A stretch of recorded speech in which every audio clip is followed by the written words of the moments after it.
Chris here, and welcome to my channel. And welcome to my weekend reading vlog focused on the Festive Readathon and the Holiday Romcomathon. So my main focus this weekend is going to be those two readathons. The Holiday Romcomathon runs the 9th, 10th, and 11th, and the Festive Readathon runs the 10th and 11th. So I believe that means that Friday, today, the only book I can work on that's on my weekend TBR is Hang the Moon. So this is the second in a series, and it's a companion novel to Written in the Stars. I don't know much about it, but we're following characters from the first book. And I believe it has elements of a fake dating trope along with Friends to Lovers, so hopefully it'll be right up my alley. And then I have to read The Little Christmas Shop on Nutcracker Lane, I think it's called. And that's a Christmassy romance. I have The Christmas Letter, which is a Christmas kind of mystery cozy. And then New Year's Kiss, which is another romance, though this one seems to be set more around New Year's. That is my TBR. There is a crossover between New Year's Kiss is illustrated cover for the Festive Readathon. And for the Holiday Romcomathon, it is snow on the cover because there's snow on it. So that's my crossover there. For the Little Christmas Shop on Nutcracker Lane, it has festive colors on the cover, and I believe is set around a holiday. This is a book that has light on the cover because moon gives off light, and this is just for Romcomathon. And then the Christmas Letter is, I think, holiday vibes or something like that for the Festive Readathon. So I will be reading lots of romance books, as 3 of those are romances, so that should be quite interesting. As if you've hung around my channel for a while, you know I don't read romance often, and when I do, I'm very picky about it. Another thing I will be doing is watching a holiday movie. I'm very, very excited about that because I love watching Christmas movies. I'm not somebody who watches a ton of TV. Basically, during the week, I watch Dynamite and Rampage. And that's it. I usually catch parts of like baseball games during baseball season and football games during football season because it's on in the living room, and I will get drawn in because I do like watching them, but they're not something I would actively put on myself. So basically the only TV I usually watch is my wrestling, and I don't typically watch TV and movies otherwise. I am very much a why watch TV when I could be reading a good book? So yeah, it just doesn't happen as much as I would like it to. So this is giving me the perfect excuse because it is the one time of year I love watching movies because I love Christmassy romantic comedy kind of movies. Now, despite it being a specific readathon weekend, you will be hearing what else I get up to this weekend, because I'm hoping that's not all I'm going to get to, because we're still in the midst of Cozmas. So I have 3 cozy mysteries I have left to read. I have part of An Act of Foul Play, which is the latest Lady Hardcastle mystery book, which I'm partway through. I need to read Purring Around the Christmas Tree, but I'm hoping to get to that Monday, so I probably won't be reading that this weekend. And then somehow I want to squeeze in Gone But Not Forgotten, which is the latest book in the Cat Cafe mystery series. And then the one other book I'm going to get to absolutely 100% is The Martian. I started this yesterday. I'm on page 274. And I'm hoping to finish it tonight. It's the last of my 5-star predictions from round 3 of this year.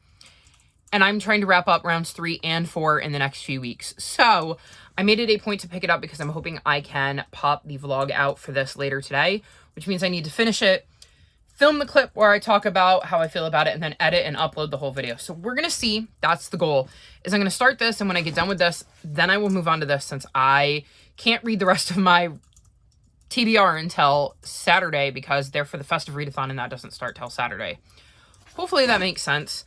For the other prompts, I will definitely be taking part in Steph's sprint because they're non-reading prompts. I posted my TBR on social media by posting it on my YouTube channel, though I will probably tweet that out and maybe post it on my Instagram just to make sure Steph sees it, because I think that's more what she meant was posting it on Twitter or Instagram, so I will probably do that. And then I needed to make a holiday drink. I mean, I drink cocoa year round, but like it's a festive drink, so I will use that. And then I'm supposed to have like a holiday feast, I believe, for Romcomathon. And originally I had thought about maybe making some like cinnamon rolls or making some Christmas cookies, maybe, if I got some ambition. Especially considering I could maybe combine that with watching a Christmas movie while I was making my cookies. But my toaster oven died. It decided to get smoky and it felt very overheated, so we got rid of it. And I can't afford to replace it right now. So, yeah. And my oven has been broken for years. It broke, I think, in 2020, so during the pandemic, and we obviously weren't going to have anybody come out and fix it or come into our house to replace it. But basically, we joke that our oven has flatulence because it is a gas oven. So sometimes it works perfectly fine. And other times it leaks gas into the room. And I can smell it in my bedroom, which is ages away from the stove. So sometimes he's got gas, sometimes he doesn't. By the way, our oven's name is Fred. Hence why I'm saying he. So we don't use our oven. We use the toaster oven. And without the toaster oven, I can't make Christmas cookies. So nor can I make cinnamon buns, actually. So I have no idea what I'm going to do. I'm going to have to come up with something on the fly, especially considering I don't eat out. So I can't... Well, I do. I have pizza, but I've already had that more than I wanted to this week because I had to have a surprise pizza for dinner tonight that I wasn't planning on having because I was going to cook myself, but then my toaster oven died. Anyways, insanely long story, so I don't quite know what I'm going to do for that yet. But I have a few days to figure it out because I just have to do it by Sunday night. So we will see. Anyways, this has been an extraordinary long clip for an intro. So I'm going to wrap this up and I'm going to get to reading, and I will check back in with you tomorrow.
So it is now officially Saturday, which means I can start my festive readathon reads, which is really good because I managed to read all of Hang the Moon today.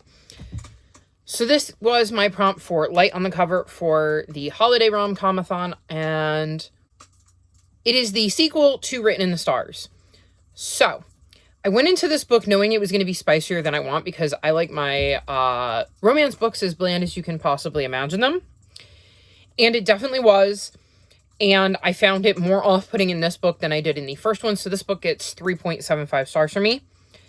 And a majority of that was the fact that it was just more spicy than I like in my romances. So, that being said, this is a companion novel to the first book, and we're following Brendan, who is all about falling in love, and Annie, who has zero desire to fall in love and does not believe in true love or anything like that. And Annie comes to Seattle to visit her friend Darcy, who's Brendan's sister, and ends up spending a ton of time with Brendan, and Brendan decides he's going to show Annie, who he has had a crush on since they were kids, that true love does exist, that romance is still alive, and he kind of uses his favorite rom-coms to do so. So we kind of see a friends to lovers kind of thing with a bit of fake dating thrown in. They're not trying to convince anybody they're dating, but like they go on like fake dates as Brendan tries to show Annie that there is potential for romance there. I really like Brendan as a character. I'm not as into Annie, which also brought the rating down a little bit. There was a lot of funny moments in this one. I liked some of the banter between Annie and Brendan, but like I said, there was just too much spice for me. So it was a good book, but it wasn't my fave. It's not one I would ever reread. And I know that there is one more, at least, book in this series that's a companion, so I will probably read that, but it'll have to come out of my jar like this one did, I think, because it's just not going to be a priority series for me, if that makes sense. Then when I finished that, I picked up An Act of Foul Play, so I've read like another 30 pages of that, and I'm still enjoying it. I'm hoping to get back to it soon. Like, I would like to finish that this weekend. I don't know if I'm going to read it tonight. I don't know which of the books I want to read tonight. We'll see. I've got options. I'm going to try to read them all this weekend, which should be doable. Well, it would definitely be doable if I had audiobooks. It would most likely be doable if I had physical books, but 2 of the 3 I have left are ebooks, and I struggle to read ebooks. So we're going to see how this goes. I'm going to give it my best effort, but 1 book down, 3 to go. We'll see how it goes, and I will check back in with you tomorrow to update you on my plans for my final day and to let you know how I did today.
So it is now Sunday, which is officially the last day of both readathons.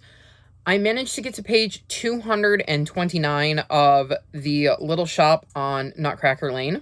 In this, we're following a woman named Nia who has opened a handmade Christmas decoration store with her friend Stace, who does handmade jewelry.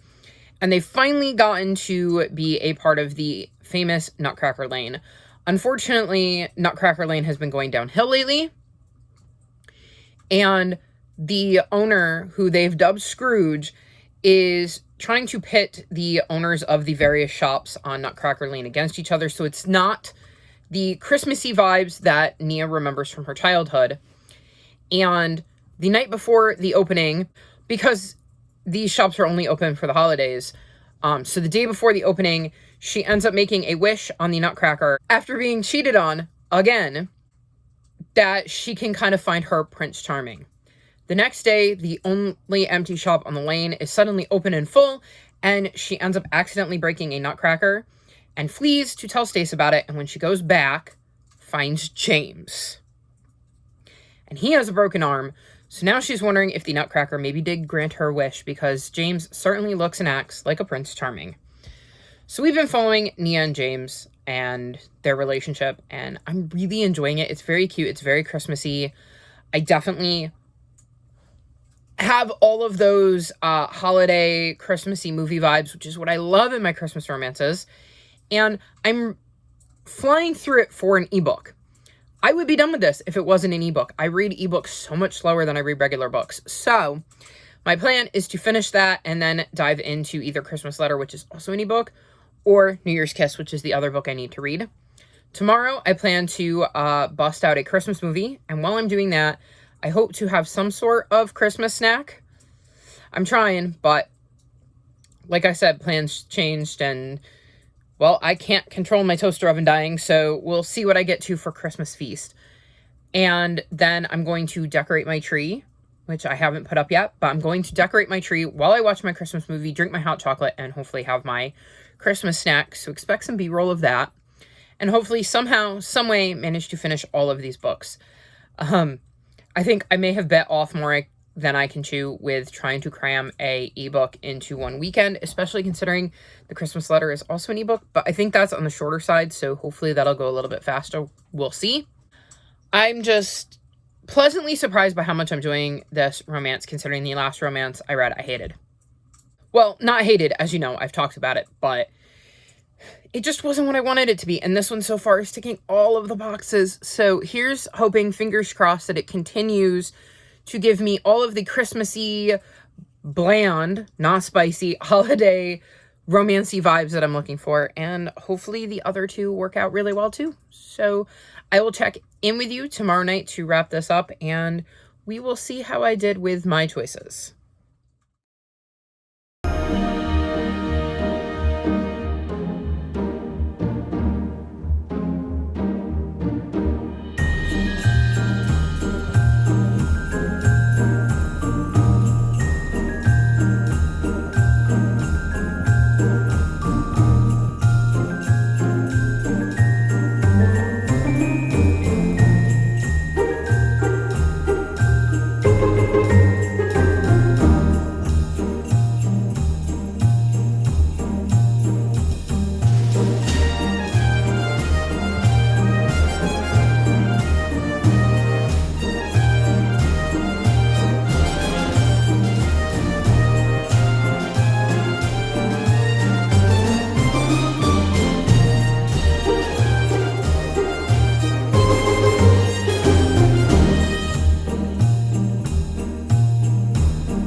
So it is Monday, which means the Romcomathon and Festive Readathon weekend is over. As you can see in the previous clips, I managed to get in some festive food with my pancakes. I haven't had homemade pancakes in probably like 5 years, so that is kind of my solution to not having the original treats I had planned. I had hot cocoa for a festive drink. I mean, I drink that year round, but like, it's extra good when it's cold out. I watched the Noel Diary, which I really enjoyed. And then for self-care, I put up my Christmas tree. I know that doesn't seem like self-care, but my house is currently Grinchland. And my parents are refusing to put a tree up in the living room, so my tree is going to have to do for this year. I'm very, very happy about it. Here, let me move my pillow. Because it is next to my bed, and you can see I've got all my little sun dancers lined up here because I have a comforter up over my window so I don't get any sunlight, so they're not going to dance, so I figured they'd look cute under the tree. But yeah, I managed to do all of my non-reading prompts. I also posted my TBR on social media. So I've got all my non-reading prompts, which just leaves my books. So I read The Little Shop on Nutcracker Lane. And I believe I had like 100 pages left when I last checked in with you. And I'm giving that book 4 stars. It was really, really cute. It had a lot of Christmassy vibes. It was bland as can be. And again, when I say bland, I'm talking on the bland to spicy meter. And I like my books bland. And yeah, I really enjoyed how it came together at the end. And it felt very holiday movie vibe. And that covered, I want to say, festive colors on the cover for the Festive Readathon, and books set around a holiday for the holiday Romcomathon. Then I read New Year's Kiss by Lee Matthews, and I think I'm going to go 3.5 stars on this. This was cute. So we're following Tess, and she and her sister are at her grandmother's, well, at the ski resort her grandmother owns to spend the time between Christmas and New Year's with their grandmother. Their parents are getting divorced, and they kind of sent them there to spend time with their grandmother while their parents split their lives. I believe our main character is 16, and she ends up meeting this boy named Christopher in the kind of lobby of the inn, who has a broken leg and is kind of bummed out because he's at a ski resort and can't ski. And while talking with him, she decides to make a list to get out of her comfort zone, and she puts 10 things on her list that are things she wouldn't normally do, but that she would like to accomplish in the handful of days left before the new year, as opposed to making like a New Year's resolution. So then we kind of follow her journey as she attempts to do these things. So this is very YA, which is why it's getting 3.5 stars. There was a lot of stuff I didn't like about it that is because it's a YA, but it was still cute. It wasn't a bad read by any stretch of the imagination, and I think that teenage me would have liked it. And again, it's bland, so thumbs up for me for that. This completed the prompt illustrated cover for Festive Readathon and snow on the cover for Holiday Romcomathon, and that would mean I had completed all of my Holiday Romcomathon prompts.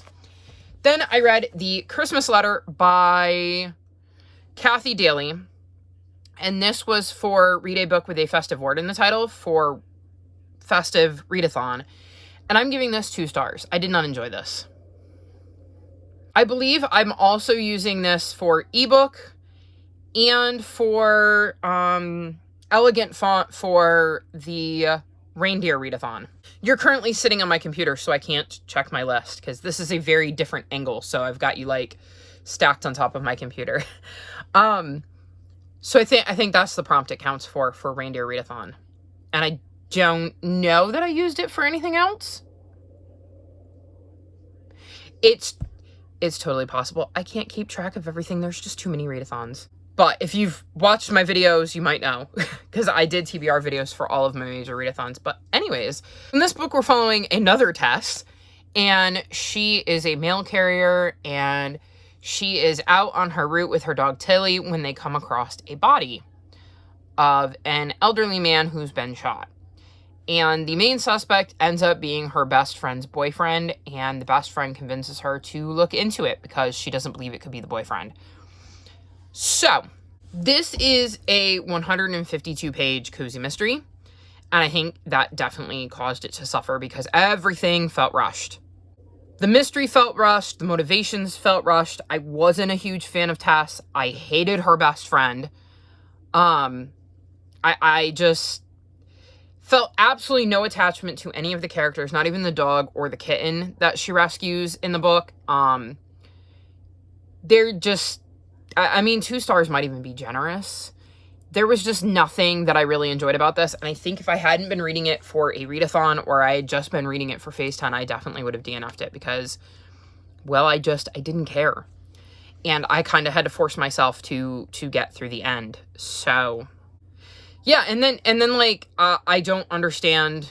I mean, I understand the reveal when it happened, but I have no idea how we were supposed to figure that out. And yeah, a lot of things did not work for me in this book. 2 stars might be generous. I may end up bumping that down when I finally put my final rating in, but yeah, that checks off my last prompt though. So I managed to complete both the Festive Readathon and Holiday Romcomathon in one weekend. No idea how I did it. Really enjoyed taking some time out though to put up my tree and to watch a movie, because I do not do that often enough. So I had a lot of fun, and maybe next year I'll participate again, and who knows whether they'll be on the same weekend or whatever, but I had fun this year and that's all that matters. So that's all for this vlog. All of my social media is linked in the description below if you'd like to come chat with me. If you've made it this far, again, leave me red and green heart emojis for holiday and rom-coms. Like this video and subscribe to my channel, and I'll talk to you next time. Bye!